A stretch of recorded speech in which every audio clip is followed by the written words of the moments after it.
खरं म्हणून गेलं तर महाराष्ट्राकरता ही फार दुर्दैवी घटना आहे.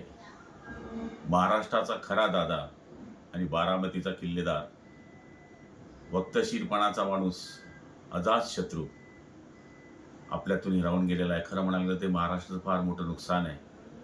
ते कोणत्या पक्षाचे होते पेक्षा ते सगळ्यांचे दादा होते. सभागृहामधलं त्यांचं शिस्त पद्धतीनं वागणं, कोणाशीही बोललं तर 5 मिनिटांमध्ये ते रागवणं, विसरणं आणि सगळ्यांवर प्रेम करणं, विकास हाच त्यांच्या मनातला ध्यास होता. आज महाराष्ट्राला ही फार मोठी पोकळी निर्माण झालेली आहे. ही पोकळी कधी न भरून निघणारी आहे. हे फक्त पवार कुटुंबाचं दुःख नाही, हे आमच्यासारख्या, तुमच्यासारख्या दीनदलित, पीडित, शोषित सगळ्या लोकांचं भयानक दुःख आहे.